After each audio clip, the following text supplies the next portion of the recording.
Bismillahirrahmanirrahim. Assalamualaikum warahmatullahi wabarakatuh.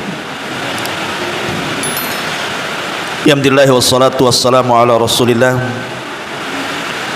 wa ala alihi wa sahbihi wa mawalah wa la hawla wa la quwata illa billahi wa ba'du. Alhamdulillah, di malam hari ini walaupun cuaca di luar hujan deras, tapi mudah-mudahan terdengar suara saya. Salawat dan juga salam tahdiahkan kepada Rasul kita Nabi besar Muhammad sallallahu alaihi wa ala alihi wasallam. Ma'asyiral muslimin wal muslimat rahimani wa rahimakumullah. Pembahasan di malam hari ini kita akan membahas tentang buruknya kematian seorang ahli maksiat. Ma'asyiral muslimin yang dimuliakan Allah Subhanahu wa taala. Sebenarnya kalau kita menceritakan soal kematian ini sebenarnya bagi seorang mukmin adalah kenikmatan. Bahkan dikatakan kenikmatan terbesar setelah hidayatul Islam. Makanya Nabi Allah Yusuf alaihi salatu wassalam, di puncak kenikmatannya dia mengatakan kepada Allah Subhanahu wa taala, tawaffani musliman wa alhiqni bisalihin. Ya Rabb, wafatkan aku dalam kondisi Islam dan gabungkan aku dengan orang-orang soleh.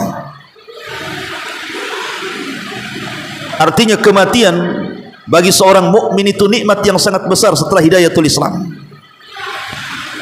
Tapi kematian bagi orang-orang kafir, bagi orang-orang musyrik ataupun fajir, ahli maksiat, maka kematian itu merupakan momok bagi mereka yang sangat menakutkan. Ma'asyiral muslimin yang dimuliakan Allah Subhanahu wa taala, lihat dari permulaan kematian saja. Disebutkan dalam sebuah hadis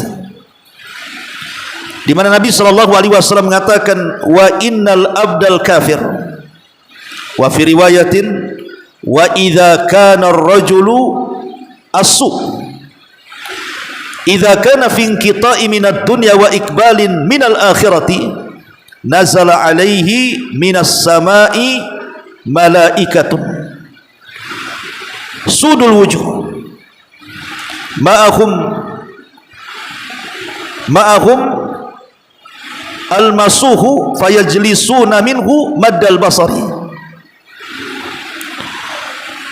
Sesungguhnya hamba yang kafir, dalam riwayat orang yang jahat, tidak mesti kafir, boleh juga dia fajir ataupun termasuk ahli maksiat dan jahat.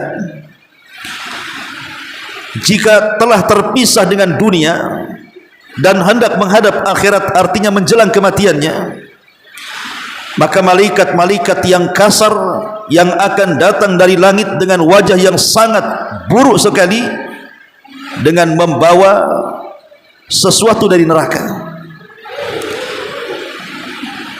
Kemudian fayajlisuna minhu maddal basar, mereka pun duduk sepanjang mata memandang. Kemudian setelah itu malaikat maut hadir dan duduk di atas kepalanya. Kemudian dia mengatakan, ya ayyatuhan nafsul khabithah ukhruji ila sakhatin minallahi wa ghadabi.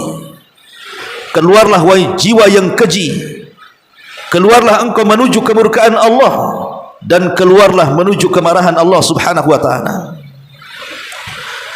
Lihat bagaimana Allah Subhanahu wa taala mempersulit kematian orang-orang kafir, orang-orang fajir.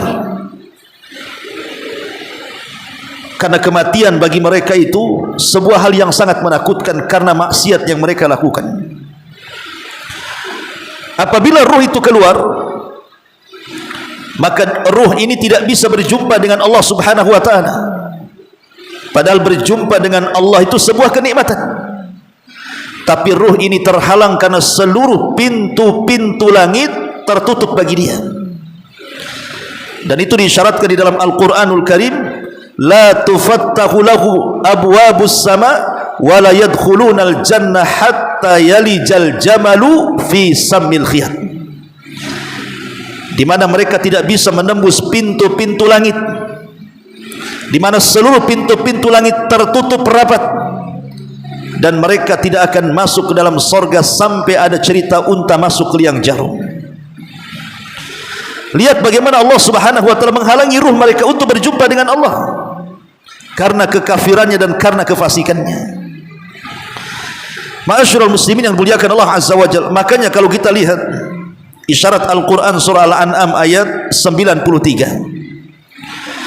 Allah Subhanahu wa taala berfirman, walau tara idz zalimuna fi ghamaratil mauti wal malaikatu basitu aydihim akhriju anfusakum al yawma tujzauna adzabal hun bima kuntum taquluna 'ala Allahi ghairal haqq wa kuntum an ayatihi tastakbirun. Alangkah dahsyatnya sekiranya kamu melihat di waktu orang-orang zalim itu dalam tekanan-tekanan sakaratul maut, sedang para malaikat memukul-mukul dengan tangannya sambil berkata, keluarlah nyawamu. Di hari ini kamu akan dibalas dengan siksa yang sangat menghinakan, karena kamu dahulu selalu mengatakan terhadap Allah perkataan yang tidak benar, dan karena kamu selalu menyombongkan diri kamu terhadap ayat-ayat Allah Subhanahu wa taala. Ma'asyiral muslimin yang dimuliakan Allah Subhanahu wa taala, dari sini kita tahu bahwa kematian itu sangat menakutkan bagi orang-orang ahli maksiat. Lah ketika kemudian mereka dibawa ke kuburan di atas keranda-keranda mereka, mereka tidak mau dibawa karena mereka tahu akan akibat setelah kematian yang akan dihadapinya. Makanya disebutkan dalam hadis Abi Hurairah radhiyallahu an, ketika orang jahat ini diletakkan dalam keranda, kemudian mulai diusung ke kuburan, sepanjang jalan maka orang yang meninggal ini akan terus berteriak-teriak dan mengatakan, ya wailani aina tadhhabuna bi, celaka aku, hendak kau bawa kemana aku, katanya. Jadi ruhnya orang-orang jahat ini, ahli maksiat ini, mereka berteriak-teriak mau dibawa kemana aku ini, katanya. Tapi kalau ruhnya orang yang beriman, justru mereka mengatakan qaddimuni qaddimuni, segerakan aku, segerakan aku.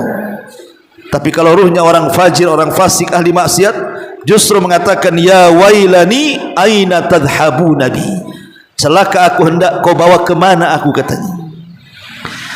Jadi di kendaraan menuju ke kuburan saja mereka sudah teriak-teriak tuh, karena mereka tahu apa yang akan terjadi apabila mereka sudah masuk ke dalam alam barzah.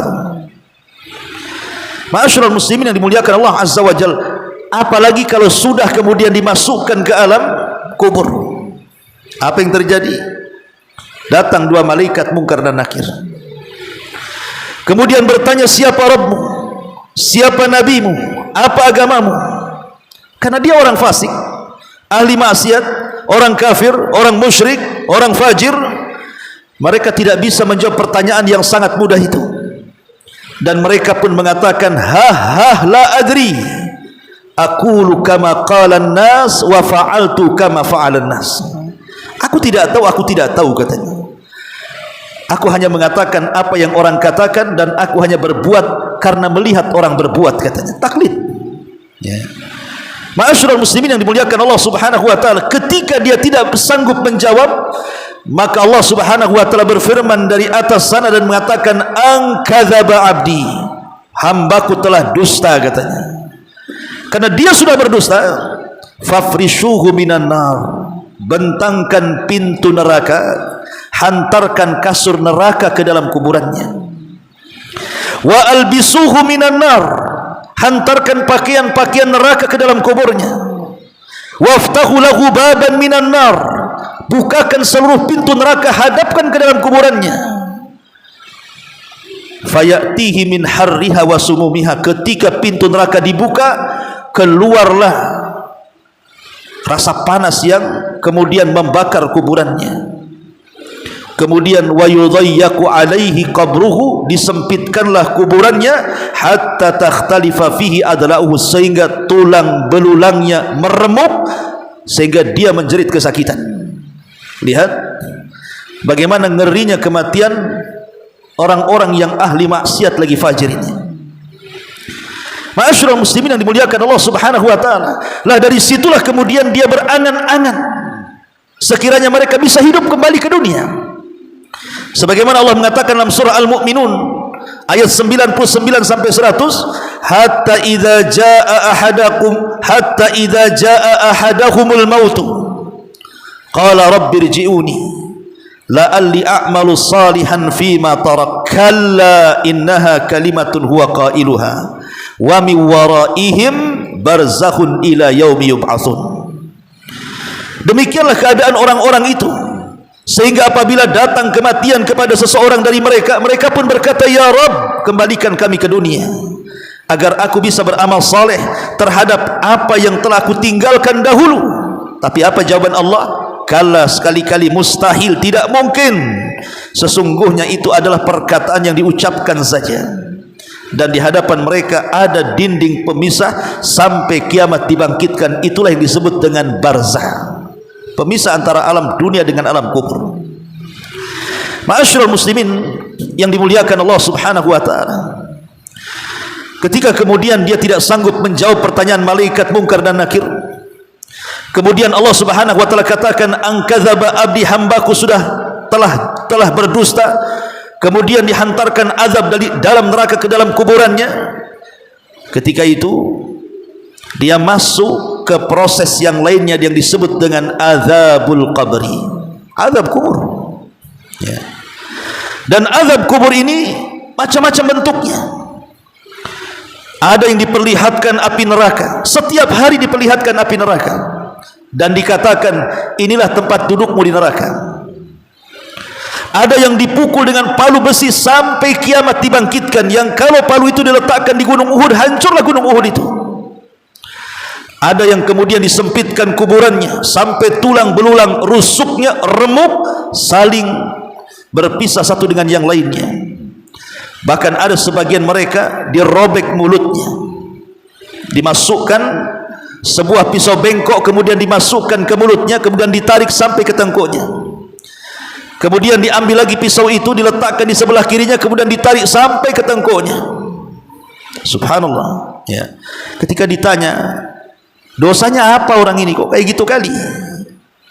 Maka malaikat mengatakan, itulah orang yang ketika di dunia berdusta hatta yablugha al-afaq.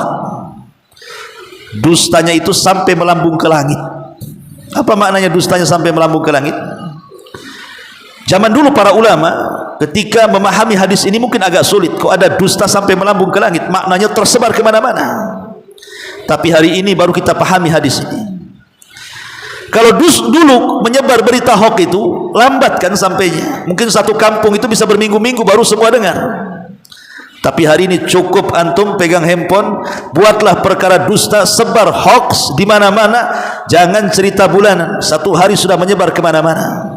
Itulah dusta yang sampai ke langit.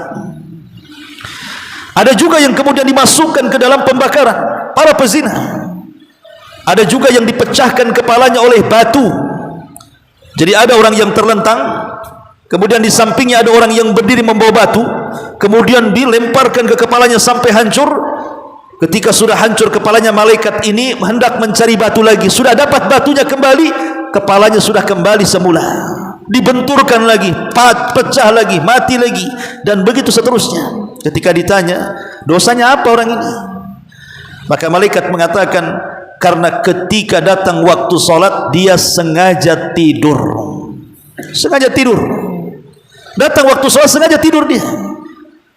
Ma'asyiral muslimin yang dimuliakan Allah Subhanahu wa taala. Ada juga yang disiksa di sungai darah, mereka lah para pemakan riba. Ada juga yang kemudian dibelit oleh ular, karena mereka ketika di dunia tidak pernah mengeluarkan zakat. Ada juga yang kemudian kuburnya sangat gelap dan seram. Ada juga yang dihimpit bumi, ada juga yang ditenggelamkan ke dalam bumi, dan macam-macam azab kubur yang dijelaskan dalam hadis-hadis yang sahih. Dan semua kabar ini adalah benar dan sangat menakutkan. Ma'asyiral muslimin yang dimuliakan Allah Azza wa Jalla, ini baru di kuburan nih. Bagaimana ketika kemudian kiamat dikiamatkan? Maka mereka akan dibangkitkan tidak sebagaimana orang-orang yang beriman. Orang-orang yang beriman ketika dibangkitkan, maka Allah Subhanahu wa taala isyaratkan dalam Al-Qur'an, alladzina amanu wattaba'athum dzurriyyatuhum biimanin alhaqna bihim dzurriyyatuhum. Orang-orang yang beriman apabila dibangkitkan, maka orang-orang yang sesama beriman dari keluarganya akan kumpul di samping kiri kanannya, sehingga mengurangi rasa takutnya. Tapi orang-orang selain dari yang beriman, mereka akan lari tunggang langgang ke sana kemari. Sekalipun ada keluarganya yang mendekati, dia akan lari. Seandainya pasangannya mendekati, dia akan lari. Kalaupun anak yang mendekati, dia akan lari. Dan begitu seterusnya. Yauma yafirrul mar'u min akhi wa ummihi wa abi wa sahibatihi wa banih likulli imri'in minhum yauma idzin sya'nun yughni. Di mana saudara akan lari dari saudaranya, orang tua akan lari dari anaknya, pasangan akan lari dari pasangannya, anak akan lari dari orang tuanya, dan begitu seterusnya. Pada hari itu masing-masing orang sibuk dengan perkaranya. Kenapa mereka lari coba? Bukankah kalau bersama enak?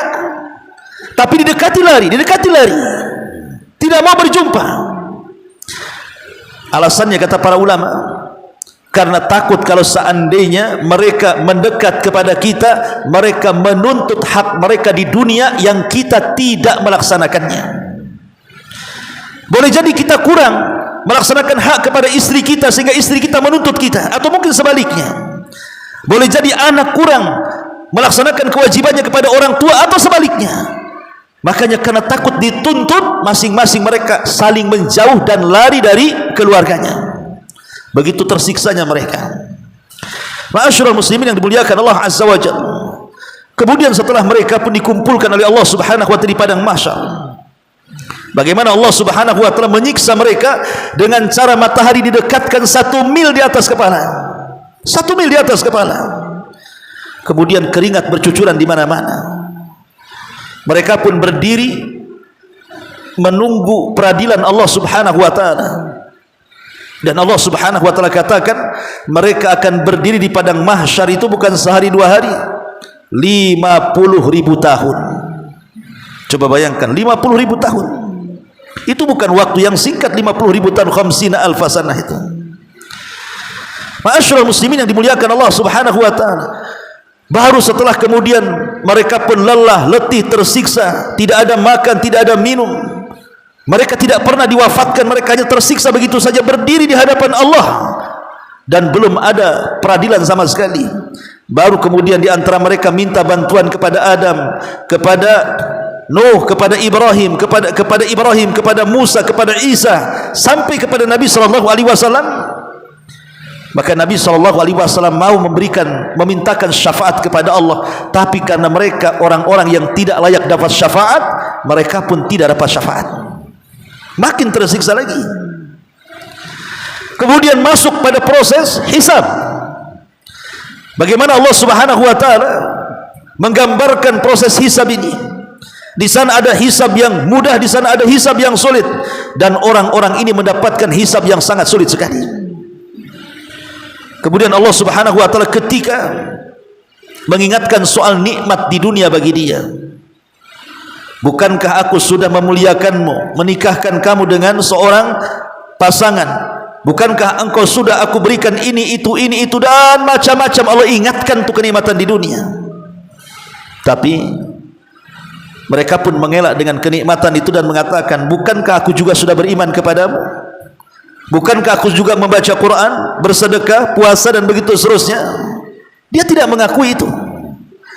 Ketika dia tidak mengakui, maka Allah Subhanahu wa taala akan datangkan banyak saksi kepada dia. Semua akan jadi saksi kejahatannya.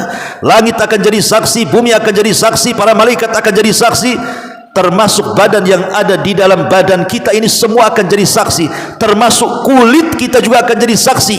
Bahkan kulit akan mengatakan bahwa badanku begini dan begitu dari kemaksiatan kepadamu ya Rabb. Maka badan protes kepada kulit, kenapa kau tidak bela aku, katanya. Maka kulit mengatakan, antaqan Allah, Allah yang membuat aku bicara, Allah yang membuat aku bicara. Makanya Allah mengatakan, yauma nakhtimu ala afwahihim wa tukallimuna aydihim wa tashhadu arjuluhum bima kanu ya'malun. Ketika mulut terkunci, tangan pula bicara, kaki pula jadi saksi. Coba bayangkan, ya. Sulitnya ini orang-orang seperti ini.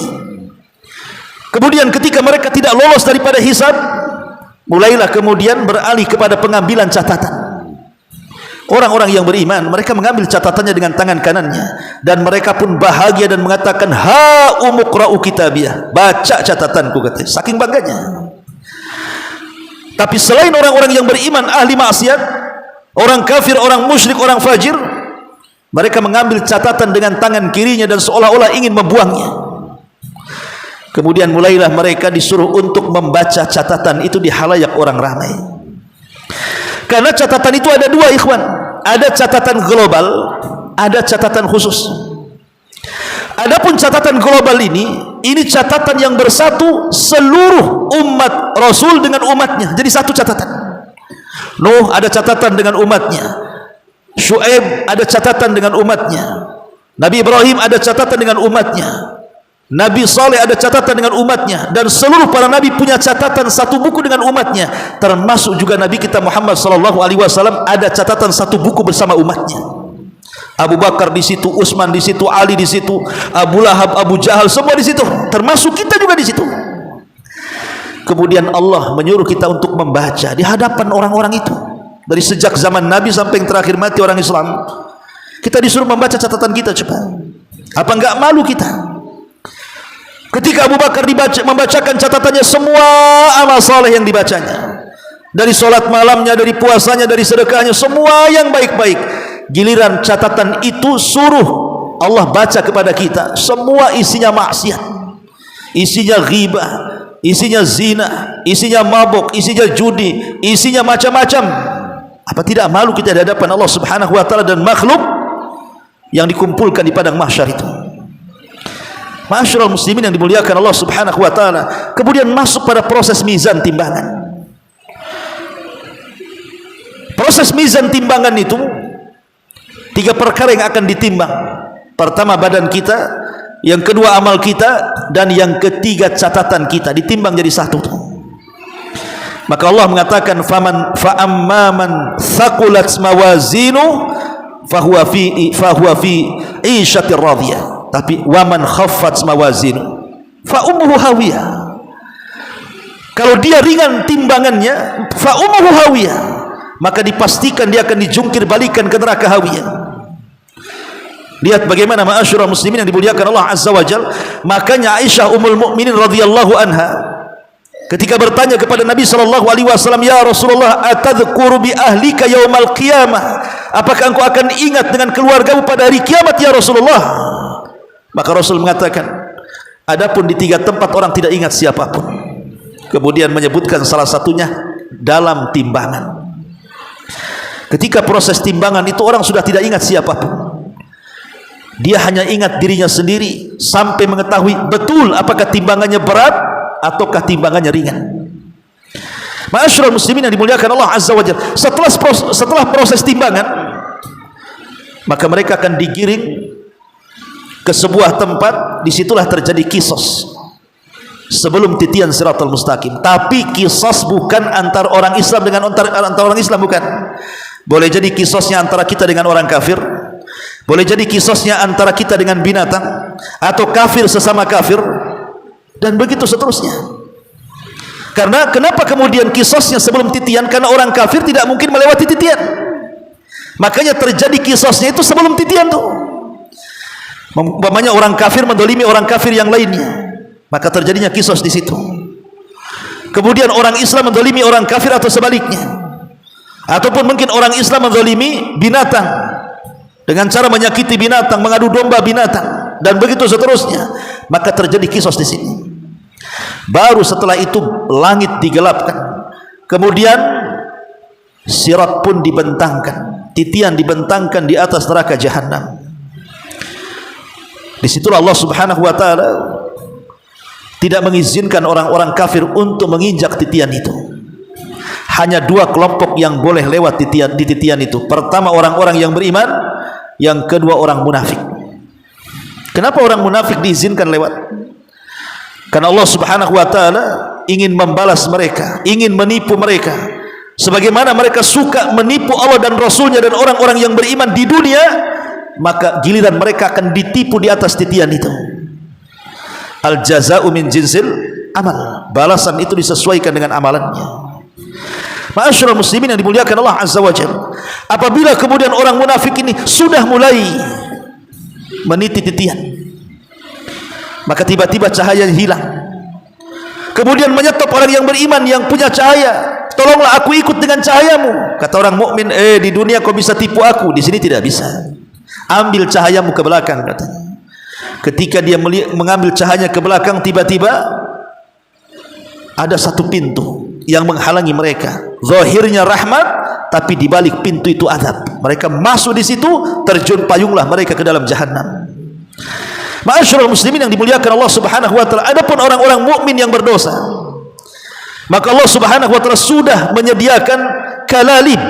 Kalalib itu pengait, ya. Jadi pengait itu akan terus menyambar-nyambar titian itu. Kalau Allah Subhanahu wa ta'ala takdirkan dia banyak dosanya, maka dia akan terkait dengan kalalib itu dan dimasukkan ke dalam jahanam. Bagaimana coba? Karena titian ini masalahnya dia lebih halus dibandingkan rambut, lebih tajam dibandingkan pedang, dan dia tidak lurus tapi berbelok-belok, kemudian licin. Macam mana kita akan melalui jembatan sekecil itu? Hanya karena keimanan yang bisa melewati titian itu. Sehingga orang-orang yang beriman, ada yang seperti kilat sudah sampai di sana, ada yang seperti orang yang memacu kuda balap, tahu-tahu sudah di sana. Ada orang yang berlari, tahu-tahu sudah di sana. Ada juga yang kemudian berjalan merangkak jatuh, kemudian bangun, berjalan merangkak jatuh, sampai Allah pun selamatkan sampai di ujung titian Shiratal Mustaqim itu. Tapi ahli maksiat yang keburukan mereka lebih banyak dibandingkan kebaikannya, mereka tidak selamat dan mereka harus masuk ke dalam jahanam. Tentu tidak dikekalkan di dalamnya selama masih punya iman, ya.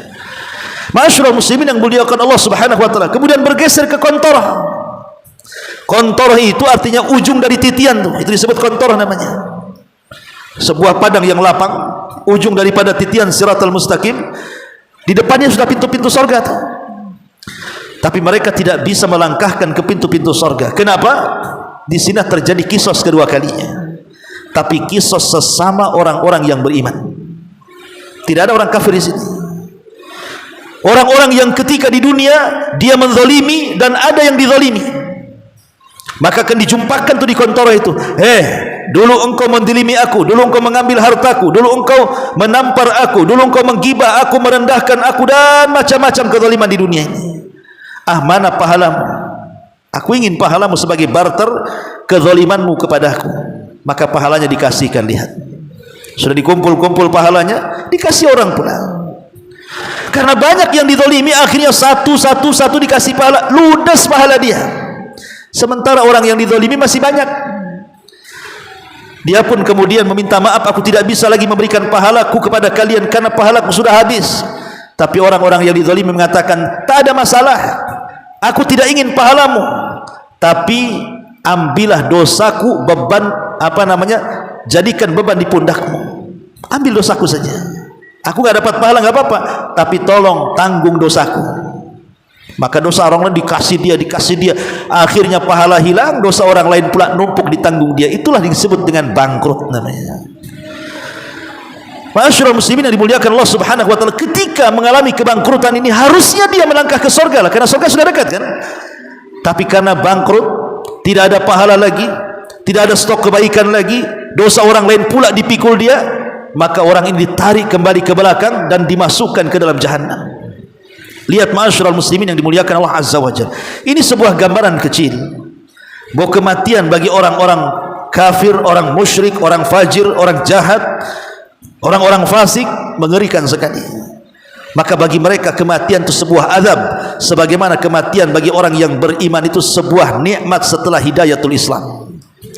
Ma'asyiral muslimin yang dimuliakan Allah Subhanahu wa taala, inilah gambaran bagaimana kematian yang sangat menakutkan bagi orang-orang yang banyak melakukan dosa. Wallahu a'lam bishawab. Mudah-mudahan ada manfaatnya. Ini saya bisa sampaikan. Subhanaka wa bihamdika asyhadu an la ilaha illa anta astaghfiruka wa atubu ilaik. Allahu taala alam. Assalamualaikum warahmatullahi wabarakatuh.